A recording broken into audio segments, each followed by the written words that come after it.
The Suicide Squad is the latest entry into the DCEU and director James Gunn's first outing into the franchise. It stars Margot Robbie, Idris Elba, John Cena, Sylvester Stallone, and a smorgasbord of others. The film comes to us from Warner Brothers and is distributed by Universal Pictures in Australia. Before we get into this, don't forget to hit that like button down below. It does wonders in getting my content out there. And if you haven't already, hit the subscribe button and the bell icon to keep up to date with all my content. The super secret, super shady Task Force X assembles a collection of cons, including some of the most degenerate delinquents in the DC lineup, then arm them heavily and drop them on a remote enemy-infused island. Trekking through a jungle teeming with militant adversaries and guerrilla forces at every turn, the squad is on a search and destroy mission, with only Colonel Rick Flag on the ground to make them behave and Amanda Waller in their ears tracking their every movement. As always, one wrong move and they're dead. It has been quite a while since I could legitimately say I was excited going into a DC movie. You know the drill if you're a regular viewer of my channel. Love the stories, love the characters, grew up with all of them. But the more recent slate of movies just really hasn't been for me 100% of the time. Some of the movies I absolutely love, and some of the movies, well, not so much. However, The Suicide Squad had quite a lot going for it, in my personal opinion. One of my favourite directors of the last decade or so, James Gunn, is behind the director's seat. It's got an insane cast of fun, wacky, crazy characters, and an incredibly stacked cast of talented performers behind it as well. This movie aims to kind of go, alright, we understand the problems of the last few movies, let's try and do something a little bit different. Now, of course, James Gunn is someone who Warner Brothers has obviously had on their radar for a long time. They tried to build the original Suicide Squad movie in the mold of Guardians of the Galaxy. Obviously, that was the studio's prerogative. Director David Ayer had a very different vision of the film. Warner Brothers obviously wanted something that was a little bit more Guardians of the Galaxy. So when they finally have the chance to grab the guy behind Guardians of the Galaxy to come over and do a revamped Suicide Squad movie, of course they're going to do it. But the big question is, does it pull it off, and does it do it in a way that makes it feel unique? It's easy enough to say, let's get the guy from Guardians of the Galaxy over here and just make a movie that's like Guardians of the Galaxy. You can't really do that because then it doesn't really feel special. So were they able to make a movie that stands on its own and feels like its own thing, even though it has like a little bit of a flavor of something else that's come before? I'm very happy to say that yes, it does. The great thing about this movie is that Warner Brothers gave Gunn free reign to do whatever the hell he wanted to do. Use whatever characters you want, use whatever stories you want, go as crazy as you want with the violence and the action and the themes and all of that. It's something that Warner Brothers has really struggled with the last few DC movies. Their relationships with directors has not been the greatest over the years, and they're finally learning to make a movie that is something special, that is unique. You gotta give the director free reign over their vision. The great thing here is that James Gunn has grabbed all the freedoms that he was given from Warner Brothers and absolutely run riot with it. This is a movie that he could simply not make over at Marvel. This movie is gory as hell. It is a blood-drenched comic book action movie of the kind you would never see from Marvel. This is a hard R. The gore here is crazy. There's people getting ripped in half. There's people getting their faces blown off. There's absolutely everything that you could imagine. This is like Saving Private Ryan meets, you know, a superhero movie, comic book movie. Apocalypse Now kind of vibes coming from this as well. It is no holds barred violence from beginning to end. This movie kicks into overdrive within the first minute of the piece and never relents until the very end. Because if you've seen any of his earlier stuff, kind of exploitation, gore, slasher flicks, like Slither, for example, where you've got these really grotesque characters and lots of blood and lots of violence and all that kind of stuff, that's all bundled into this. And I think it honestly makes for a superhero movie unlike anything we've seen before. And that's the great thing here. That's what DC needs to kind of keep their brand alive. And I think DC is best when they're doing smaller, more isolated, standalone movies like this, little one-shot pieces. And if we look back over the last few movies that they've done, the ones that don't really have any enormous links to the grand mythology of the DC storytelling, just these little bottle stories.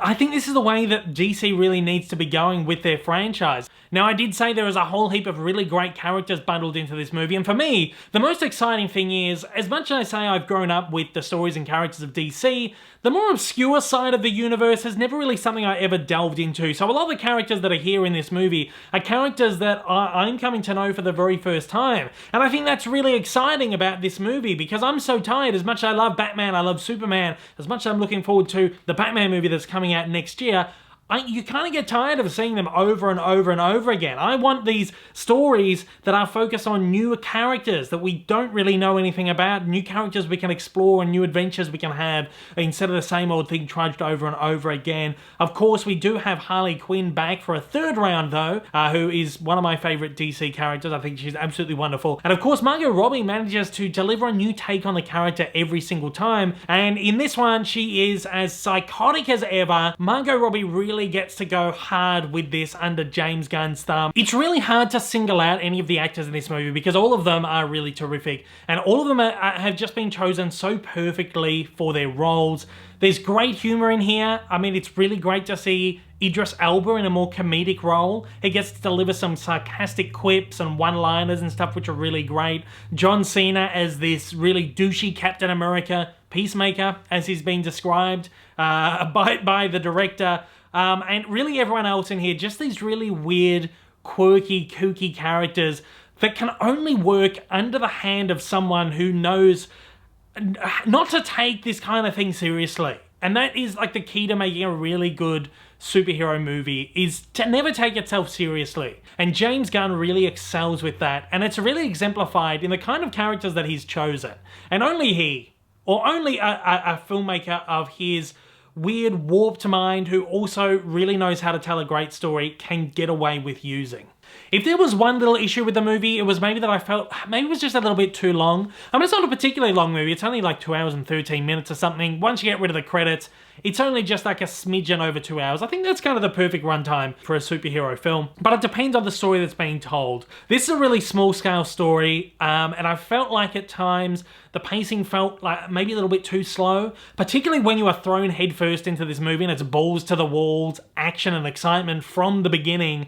The pacing gets thrown off a little bit when you stop and you slow down every now and then.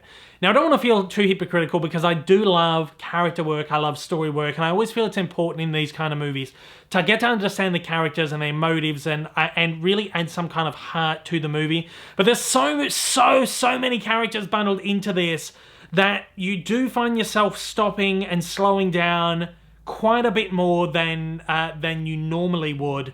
Though that said, the character work that is done in this movie is really terrific, and James Gunn really knows how to tell a fantastic character-driven story, and I think that's what makes this work more so than maybe the original Suicide Squad or some of the other DC stuff, is that it actually does take the time to get to know the characters and get you attached to them, make you kind of fall in love with these characters. And that is the heart and soul of this movie, and that's what I was really expecting with this, having known Gunn's work previously, whether that's Guardians or that film he did, Super, with Rainn Wilson. You know, really beautiful, heartfelt superhero movies. And look, I think overall this is a huge win for me, and this is going to be a huge win for general audiences. Fans of DC who maybe haven't really enjoyed the last number of movies or whatever else, this is a really nice change of pace, and it's a movie that I really enjoyed, and I enjoyed it as much as I was hoping to going into it, so that is always a plus, and it's it's so exciting to be able to, you know, the last few DC movies I've enjoyed, and to be able to go, you know what, I'm a fan of these movies again, is just great. It's just terrific, and I've been waiting for this day for a long time, and we're finally here. And at that, I'm happy to be giving The Suicide Squad a 4.5 out of 5. The Suicide Squad is an explosive comic book ride, clearly straight from the twisted and ingenious mind of James Gunn. Excessive violence, quick wits, and heartfelt character moments make for one of the most fun and exciting DC flicks for a very long time. The Suicide Squad opens in theaters across Australia and the US on the 5th of August 2021. It's been open in the UK since the 30th of July. It'll also be available in the US on HBO Max day and date. Thanks again to the incredible team over at Universal Pictures Australia and Warner Brothers Pictures Australia for inviting me along to an early screening of The Suicide Squad for the purposes of this review. And thanks to everybody out there for watching. I'll see you on the next one. Take it easy. Hey everyone, if you haven't yet, smash that big old subscribe button up on your screen to keep up to date with all my content and hit that like button down below. Also, don't forget to check me out on social media and please consider supporting me over on Patreon for as little as $1 a month for exclusive videos, early access content, and to get your name up on the screen. Thanks again for watching.